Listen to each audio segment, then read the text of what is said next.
Good evening. Here's the news at 9. First, the highlights.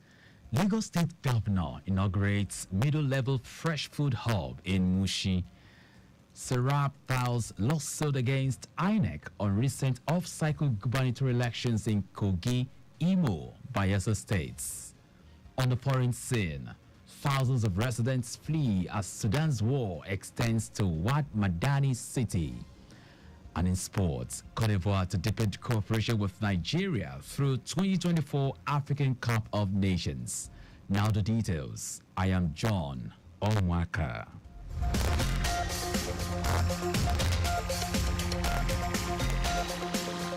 Lagos State Governor Babajide Sanwo-Olu has inaugurated a middle-level fresh food hub in Idioro, Mushi area of the state with a pledge to replicate the same in Agege, Aja and Abulado next year.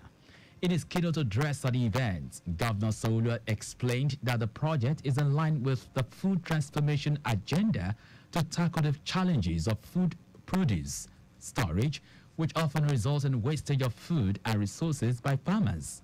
The governor noted that the project is also an offshoot of the present administration's 5-year food security roadmap, so the state government is on the right path to meet 40% of the state's food needs by 2027, thereby enhancing food security, preservation, and presentation. Middle-level agro-produce hub will pave the way for the modernization, the reorganization, and the presentation of a state-of-the-art, data-driven food and agri systems where we'll bring both players and actors in the marketing chain to interact freely in a hub like this. This will also address the prevailing market challenges of inadequate infrastructure, food shortages, high degree of fragmentation, standardization. Earlier, Commissioner for Agriculture Abisola Olusoya explained that the middle-level fresh food hub is an attempt by the state government to simplify food distribution, ensure consumers get fresh food items at reasonable prices in a safe and conducive environment. This is the right way to go for us as a country to ensure that food security is taken care of. Food security is not only about producing. If you do not take care of the market angle of it, which is what Lagos is to the rest of Nigeria, being the commercial nerve center, taking care of 60% of commerce. Chairman, Mushi Local Government Area, Emmanuel Bamigboye, commended Governor Sanwo-Olu's commitment to grassroots projects such as the Fresh Food Hub, which will reduce vulnerability of food shortages and drive down the prices of food produce. Mr. Babajide Sanwo-Olu's administration has made a giant stride in the area of agriculture. With the commissioning of this agro hub today, there will be a great encouragement in global food processing business, enhancement of employment opportunity for youth in agriculture sector due to high demand of consumer food products, and it will also bring economic development to Mushi and its environment. Lawmaker representing Mushi Federal Constituency, Oluwatoyin Fayinka, and the Yaloja of Mushi, Toibat Borokini, in their goodwill messages, commended the Sanwo-Olu administration for its efforts in ensuring food security and urged all the local government administrators to provide enabling environment for the replication of such projects in their domains. The event was attended by wife of the governor, Ibijoke Sanwo-Olu, deputy governor, Obafemi Hamzat, and his wife, Oluremi, head of service, Bode Aguru, traditional and religious leaders, farmers, market men and women, consumers, among others. Meanwhile, Governor Babajide Sanwo-Olu has announced the Lagos State Market Trader Money Scheme targeted at providing succor to market men and women plying their trades in the state. Governor Sanwo-Olu made the announcement at inauguration of the middle-level fresh food hub in Idioro Mushi area of the state, explained that the scheme targets 15,000 beneficiaries in the pilot scheme with 50,000 naira support fund. The governor noted that each of the local government area will submit 250 beneficiaries from their local markets, including barracks markets and riverine markets, to ensure effective coverage. You can imagine somebody that is selling fruits, the total sale of what is on our shop is about 40,000. A 50,000 additional that we're going to give will immediately increase, the amount that is available for that market woman to be able to have the means, to be able to trade more, to be able to generate enough revenue, and to be able to build a sustainable life for our family. Governor Sanwo-Olu also said the scheme is to be coordinated by the Commissioner for Agriculture, Abisolo Lusonya, and local government administrators and chairmen. As part of efforts to activate and ensure constant usage of the Bariga waterfront jetty, the Lagos State Ferry Services, LAG Ferry, has organized a boat cruise tagged Love Lagos Water Experience for fun seekers, holiday makers, and tourists to Takwa Bay Island Beach. Managing Director of LAG Ferry, Abdul Baki Ladilawal, said the idea is to ensure the regular patronage of the terminal by commercial passengers for daily commuting by tourists, revelers, and veterans, among others, to their destinations. Ladi Balogun said this deliberate effort is meant to showcase and popularize another wonderful piece of waterfront infrastructure in the Shomolu-Bariga axis in ameliorating the adverse effects of road traffic congestion on the people. He noted that passengers can board LAG ferry boats from Bariga Terminal to CMS Marina, Falomo Ikoyi, Lekki, Victoria Island, Ebutero, Ikorodu, Badagry, Apapa, Maltu, Badore Aja, and also charter boats to the beaches and resorts of Takwa Bay, Ilashe, and Ibeshe, among others.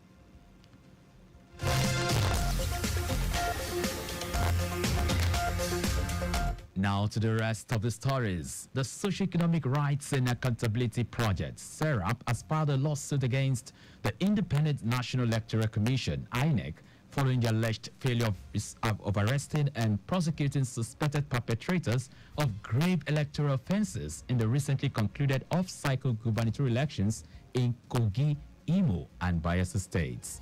SERAP seeks an order mandamus to compel INEC to promptly and effectively prosecute suspected perpetrators of these grave electoral offenses and bring to justice anyone who sponsored, aided, and abated them. The group also praised the court to compel INEC to disclose spending details on the off-cycle governorship elections in Kogi, Imo, and Bayelsa states, including the specific amount spent to conduct voter and civic education and details of the activities carried out in the three states. The National Youth Council of Nigeria, NYCN, has pledged its support for the Economic and Financial Crimes Commission, EFCC, to rid the country of economic and financial crimes by enlisting youths in the anti-graft war at the grassroots. The council made a pledge when its Ekiti State chapter, chaired by Fumi Oluwasegun, visited the corporate headquarters of the commission in Abuja.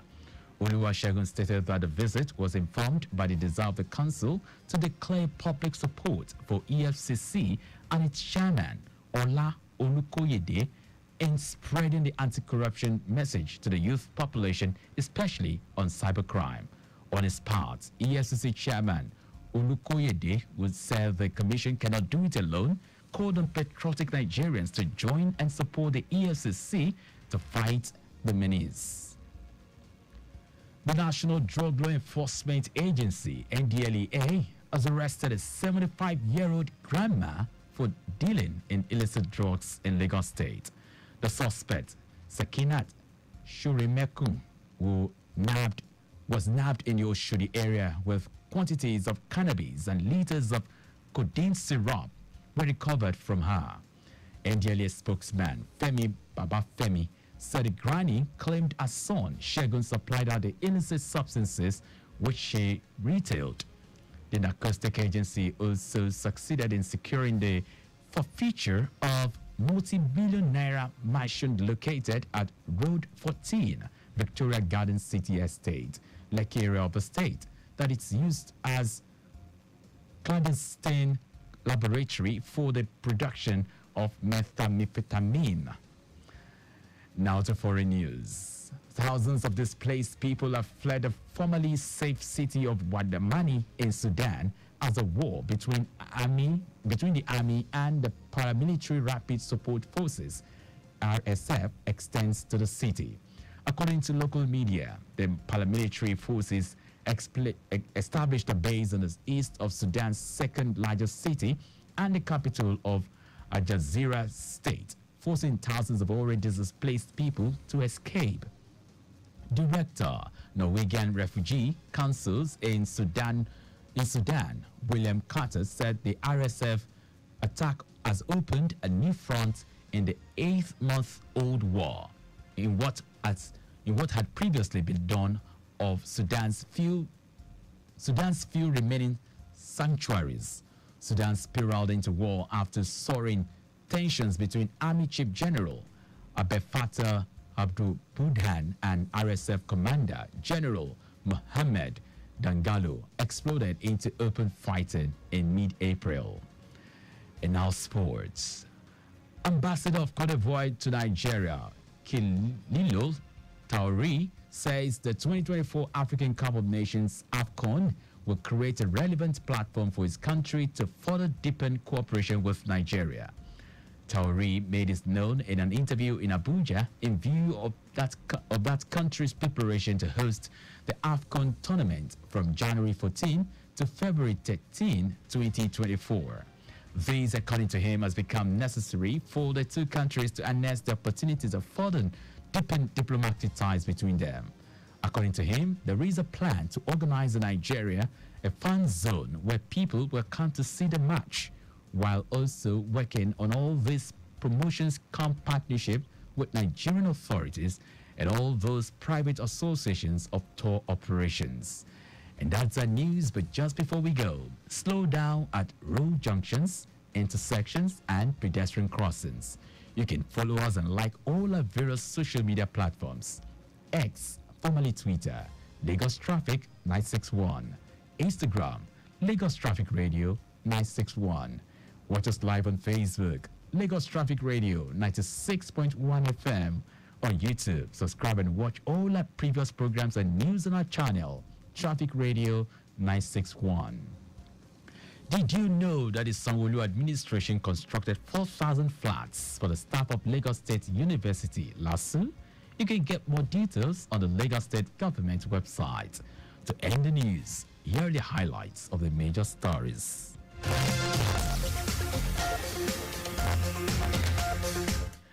Lagos State Governor Babajide Sanwo-Olu has inaugurated a middle-level fresh food hub in Idioro, Mushi area of the state with a pledge to replicate the same in Agege, Aja, and Abuyadu next year. The Socio-Economic Rights and Accountability Project, SERAP, has filed a lawsuit against the Independent National Electoral Commission, INEC, following the alleged failure of arresting and prosecuting suspected perpetrators of grave electoral offenses in the recently concluded off-cycle gubernatorial elections in Kogi, Imo, and Bayelsa states. We also told you that thousands of displaced people have fled the formerly safe city of Wadamani in Sudan as the war between the army and the paramilitary rapid support forces RSF extends to the city. And in sports, Ambassador of Cote d'Ivoire to Nigeria, Kililo Tauri, said the 2024 African Cup of Nations, AFCON, will create a relevant platform for his country to further deepen cooperation with Nigeria. For contacts with the newsroom, send a message to newsroom@trafficradio961.ng. That ends the news broadcast compiled by Sadiq Yusuf. I am John Omoaka. Thank you very much for listening.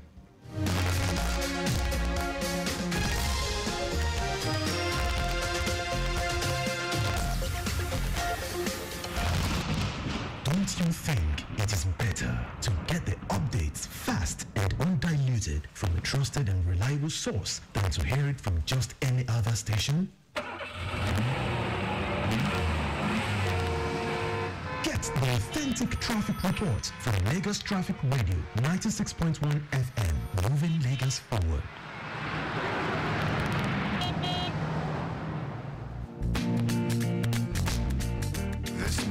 brought to you by Mike Frost and Lagos Traffic Radio at 6.1 FM.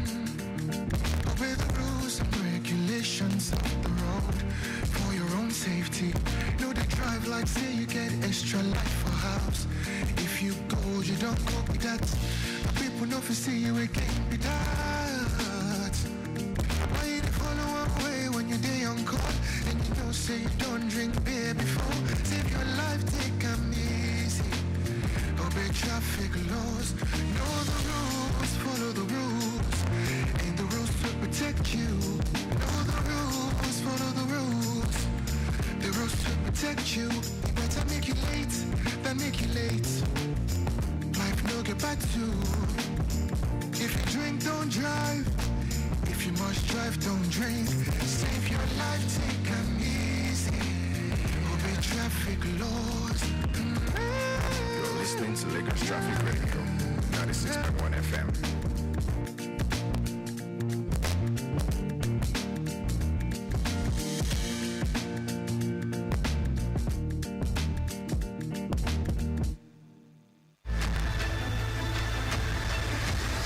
Ready for the event of the year that celebrates excellence and innovation in public relations. Ladies and gentlemen,